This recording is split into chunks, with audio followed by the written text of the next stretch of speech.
आज का टॉपिक है standard 10th maths chapter number 9 some applications of trigonometry. तो लास्ट वीडियो में जब हमने इसका इंट्रोडक्शन देखा था, अब उसके आगे हम लोग एक्सरसाइज आज स्टार्ट करने जा रहे हैं। तो सबसे पहले एक्सरसाइज नंबर 1 पे ध्यान यहाँ पे। तो एक्सरसाइज 9.1 का क्वेश्चन नंबर 1 पे ध्यान है सबका। तो देखो पहला क्वेश्चन में क्या दिया, सुनो।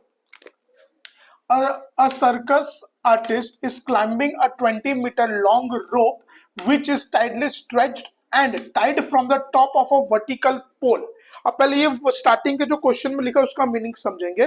पहला वर्ड क्या, वर्टिकल पोल। वर्टिकल पोल मतलब क्या, ऐसा पोल जो ग्राउंड के साथ 90 डिग्री पे 90 डिग्री का एंगल बनाता है, उसको क्या कहते हैं हम लोग, वर्टिकल पोल कहते हैं। उसको क्या कहते हैं, तो जो ग्राउंड है उसके ऊपर एक वर्टिकल पोल है, मतलब पोल और ग्राउंड के बीच में कौन सा एंगल बनता है, 90 डिग्री। फिर क्या बोला गया है, climbing 20 metre long rope which is tight stretched. अब देखो, तो सबसे पहले ये हमारा पोल हो गया और ये हो गया हमारा ग्राउंड, और ये वर्टिकल है। वर्टिकल मतलब पोल और ग्राउंड के बीच में कौन सा एंगल बन रहा है, 90 डिग्री का एंगल बनता है। अब ये बोला है कि पोल के टॉप से हमने एक रोप को स्ट्रेच करा है ग्राउंड के ऊपर। कहां पे स्ट्रेच करा है इस रोप को, ग्राउंड के ऊपर हमने स्ट्रेच करा है। अब हमको यहाँ पे ये बोला है कि जो रोप है उसकी लेंथ है 20 मीटर। रोप की लेंथ क्या है, 20 मीटर। ये है हमारा 20 मीटर। फिर find the height of the pole. अब हमको यहाँ पे फाइंड क्या करना, height of the pole. Height of the pole मतलब ये, तो पहले ये इसका नाम कर देते हैं ABC, और यहाँ पे है हमारा एंगल 30 डिग्री। कितना एंगल है, 30 degree. If the angle made by the rope with the ground level is 30 degree. अब चलो, अब देखो, अब क्वेश्चन वापस एक बार शॉर्ट में समझा देता हूं। ये AB हमारा क्या है, पोल है। AC जो है वो हमारी रोप की लेंथ है, और हमको यहाँ पे पोल की हाइट फाइंड करनी है।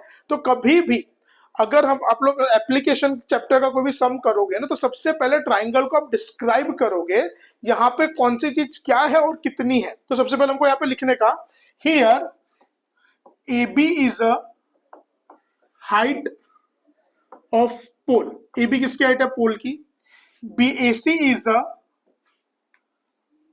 AC is a length of rope, क्योंकि यहाँ पे बोला है ना कि रोप को हमने पोल के टॉप से यहाँ पे स्ट्रेच करी है। And BC is a ground. यहाँ पे BC क्या है बड़ा, हमारा एक ग्राउंड है। BC इज अ, एक बात आप लोग यहाँ पे हमेशा याद रखना, सुनो एक बात है ना, हमेशा यहाँ पे तुम लोग याद रखना कि यहाँ पे ये चैप्टर का कोई भी सम करोगे ना, तो वहां पे हमेशा राइट एंगल ट्रायंगल ही फॉर्म होगा। क्योंकि जब मैंने ट्रिग्नोमेट्री पढ़ा था तब मैंने बताया था कि तुम्हारा जो 10th स्टैंडर्ड का ट्रिगो है वो खाली राइट एंगल ट्रायंगल पे बेस्ड है। तो कभी भी कोई भी क्वेश्चन का डायग्राम बनाओगे तो उसमें डेफिनेटली राइट एंगल ट्रायंगल तो बनेगा ही, बराबर। तो उस तरीके से हमको बनाना है।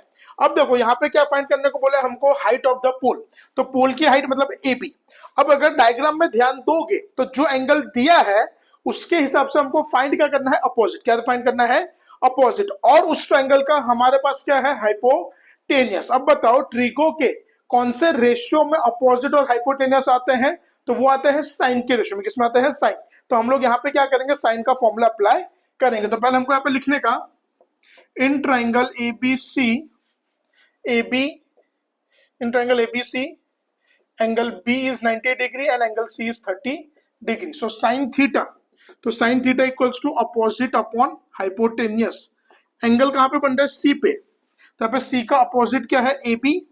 हाइपोटेनियस क्या है यहाँ पे, AC। तो C पे एंगल कितना है यहाँ पे, 30। तो साइन 30, AB की वैल्यू हमको चाहिए और AC की वैल्यू क्या है, 20। साइन 30 की वैल्यू क्या होती है टेबल में, 1/2। तो 1/2 equals to AB upon 20। Therefore AB is equals to 20/2. Therefore AB is equals to 10 metre. फिर लास्ट में स्टेटमेंट लिखने का, so the length of rope is 10, sorry, length of rope नहीं, so the height of pole is 10 metre. तो pole की height क्या है यहाँ पे, 10 मीटर है।